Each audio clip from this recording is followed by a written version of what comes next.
there are always going to be people who say that things are not possible until they are proven. But that's where, if you subscribe to that way of thinking, you will never be a part of the group that makes the changes that this world has never yet seen. Once you say what is possible, you also unconsciously decide what is not possible. And already right there, you've created limits in a world that is limitless.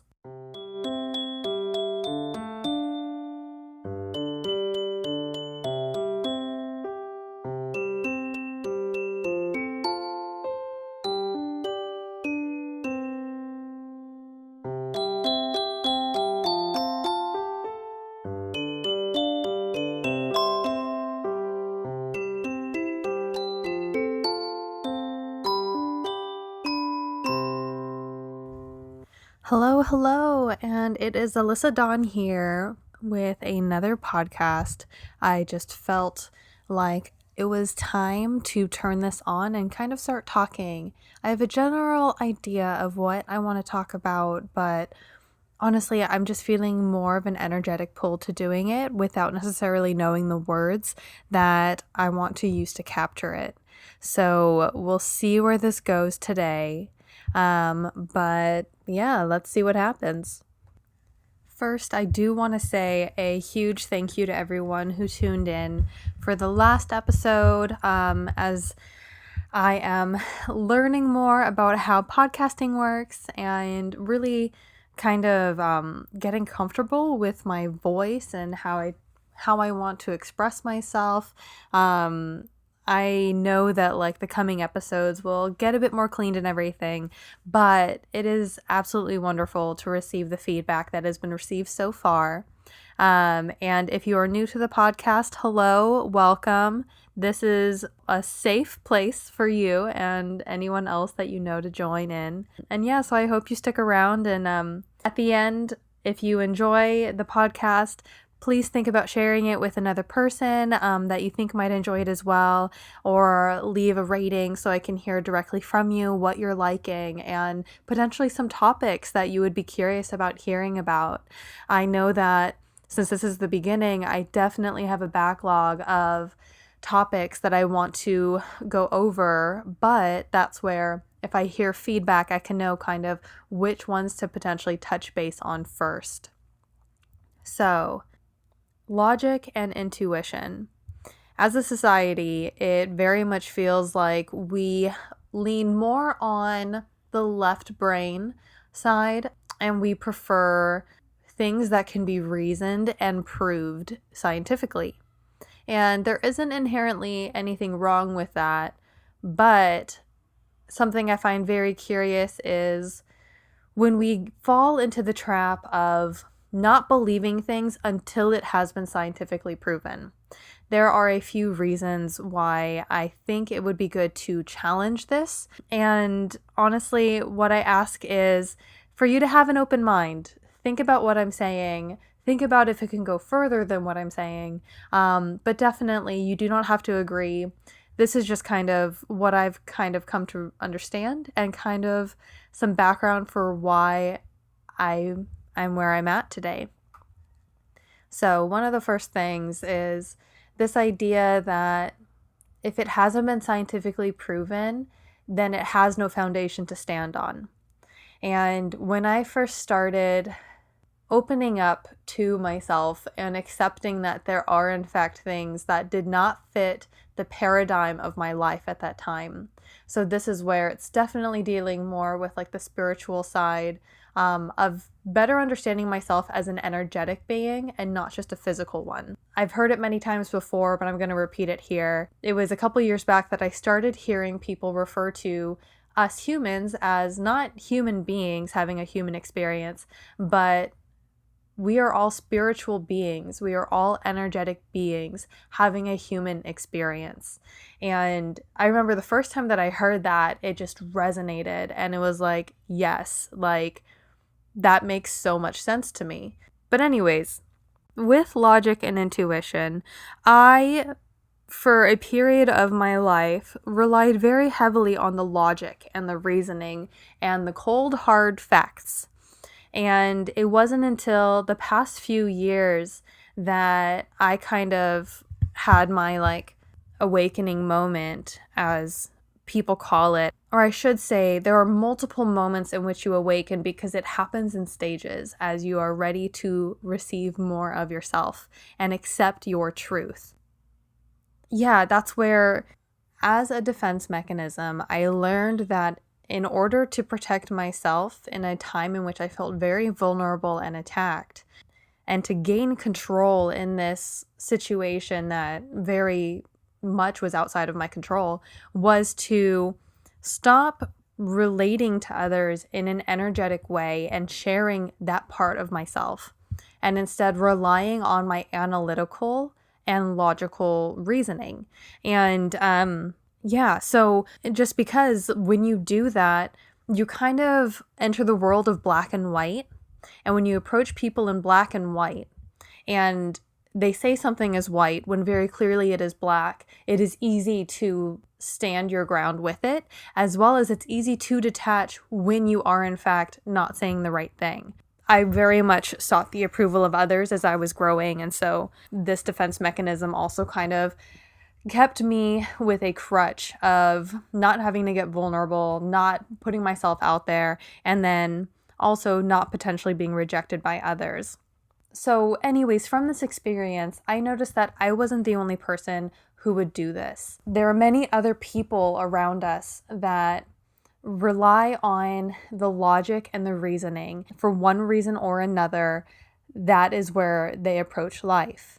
And it's very much about what has been proven scientifically, what has studies behind it, and what are things that have shown to produce the result that you say that it is. And while there are some situations in which I believe relying on your logic is a good thing, and while I believe that at all times you should maintain your logical viewpoints, it should never be that you throw out your reasoning when you know you shouldn't be doing something a certain way or anything like that. Like, we are given those capabilities for a reason, and so it's not about rejecting it. It very much becomes a crutch when the only thing we rely on is this logical side. And in the past few years, I've really come to understand the power of intuition and the power of trusting yourself. The brain is not the only center which processes information and gives you input on what needs to be done. It's actually been proven recently, and not that I feel the need to rely on science and everything when relating this, but funny enough, it has actually been shown that we do kind of have a second brain in our gut where we store emotional information. And honestly, like, when I first learned that, I thought that was so fascinating, because the more you start to explore different spiritual practices and approaches on relating to yourself as a larger being than just a human, is when you start to see different patterns throughout different approaches of how we understand the human body, what goes past the physical within the body and within our experience here on Earth. And anyways, when it comes to relying on scientific facts and resources that you can point and everything else to say, like, hey, this says this for these reasons, and like make it seem like it's a strong foundational point, what it comes down to is you are not standing by anything that you inherently believe. It's kind of like a scapegoat, and it's kind of a means of kind of passing the buck.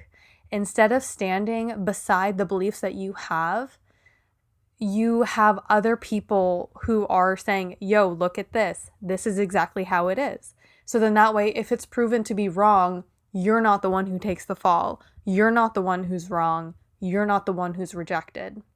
It's a means of maintaining a separation between yourself and another, and the communication and the relationship that's being built. When it comes to intuition and the truths that are held within, first and foremost, facts are truths, but truths are not necessarily fact. And what I mean by that is facts are things that have been scientifically proven and have like backup experimentation and everything else that goes into it. Where like facts are proven truths. That's pretty much what it is. Where a truth does not necessarily have to be a fact because maybe it hasn't gone through the same level of experimentation within the realm and the paradigm of the scientific community. And that's where there are a lot of truths that I've been finding that studies have not been done in the modern age based off of how we would approach it. But there is a multitude of information and different resources and approaches from around the world that have these similarities and these coincidences, if you want to call it synchronicities, within the approach that show that, hey, there might be something to this. So anyways, just kind of backtracking a little bit, back to intuition. Intuition is very much standing by the truths of your personal self and your personal beliefs and what you personally assign your life to, if that makes sense. When you share a truth, it is a lot scarier.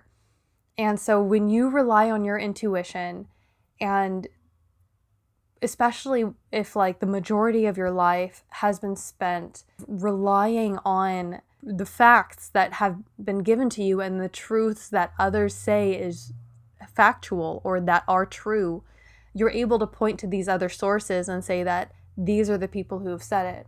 Where when you are receiving information intuitively, you can't do that. It doesn't come with that security blanket that can push off the naysayers that might push back against it.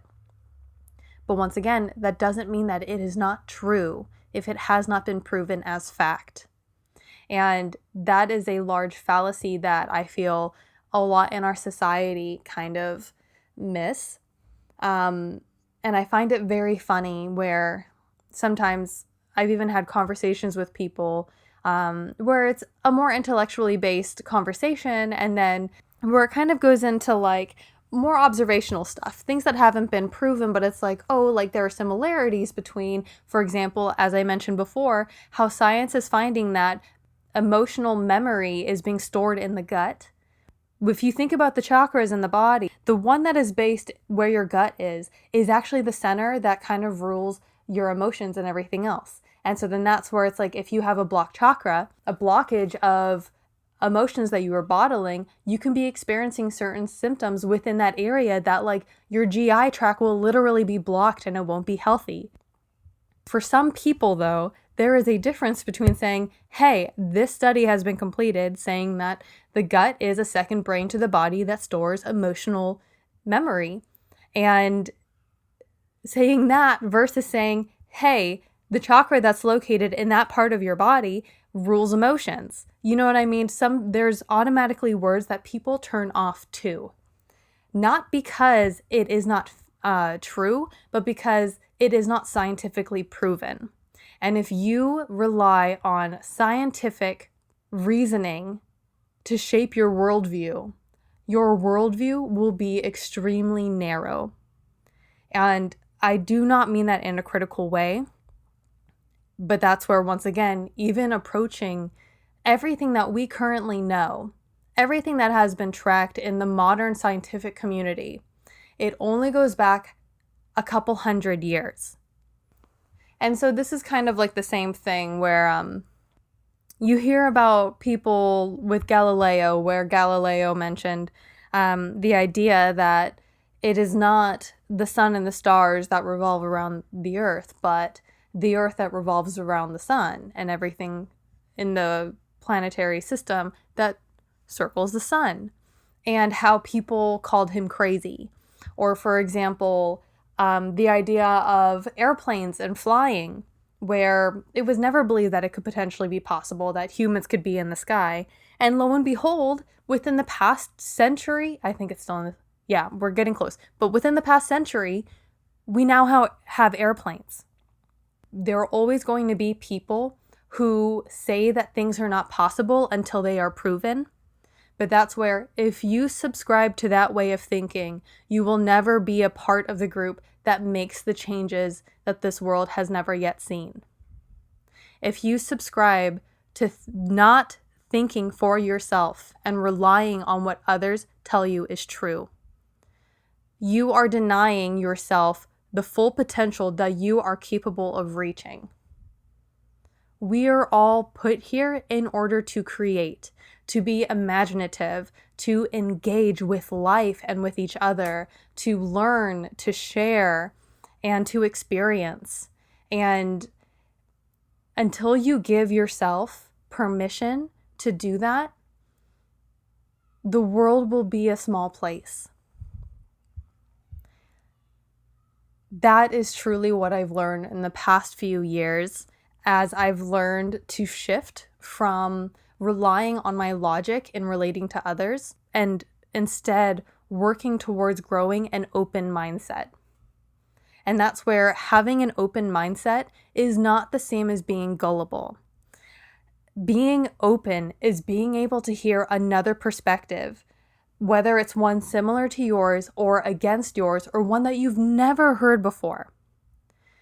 It is being able to take in any of this other information, process it, and be able to engage from that other place. It doesn't have to be challenging what you currently hold, but that's where, if you have a fixed mindset, you will run everything through a specific filter of what you already believe as possible. Once you say what is possible, you also unconsciously decide what is not possible. And already right there, you've created limits in a world that is limitless. In order to facilitate an open mindset, a big thing is needing to be able to accept yourself where you are. This is also being able to ease the destructive criticism that we all have within ourselves and instead work towards being constructive. And that's where it's being able to put down our ego and our pride and the things that have helped to keep us safe from the attacks of others in order to engage with ourselves in the most authentic way. An open mindset is when you are allowing yourself to receive things within your mind, mull it over, and then make an educated and intuitive decision on what you believe and what you don't. You don't have to provide reason outside of that, but that's where an open mindset is needed for everything in life. And that's where we do get fixed sometimes in the way that we think. And I'm sure you can think of a few people that you've had conversations with that definitely had fixed mindsets. But then that's where you also need to reflect on, is it possible that you have a fixed mindset? Maybe not in every category, but are there some categories that you do have a fixed mindset, that you have set those limitations of what's possible, what's not, what you're willing to entertain and what you are not? If that is the case, ask yourself why. Where did that limitation come from? Why are those restrictions being held where they are? And what is it that can help you to open up, release those boundaries, and allow yourself to engage in a more open way? And that's where I know that I kind of started this podcast episode specifically talking about logic and intuition, but at its base, the thing that connects the two of them is your mindset and your perspective. And when you allow it to flow from one side to the other, molding together however it will in your own unique way of thinking, that is when you'll be able to best engage with new information that you receive either out in the world, from other people, or from within. And that's where it's needing to learn that all of these inputs are equal. Just because you hear it from outside of yourself doesn't make it more real than what you receive within, and vice versa. Just because you receive it personally within yourself does not mean that it necessarily negates something else. It can be a personal truth. It doesn't have to be an absolute truth. This might be getting slightly confusing. I'm finding that since it's early in the podcast, there are a lot of things that I want to talk about, and slowly these things are kind of coming out in snippets. And so I think that I want to end this here for today, but definitely have more topics that I want to talk about and engage with you with. So yes, logic, intuition, open mindset. The life that you're living is yours. You choose how you want to live it. So until next time, hope all is well with you and yours. This has been Alyssa Dawn, and I will be back soon.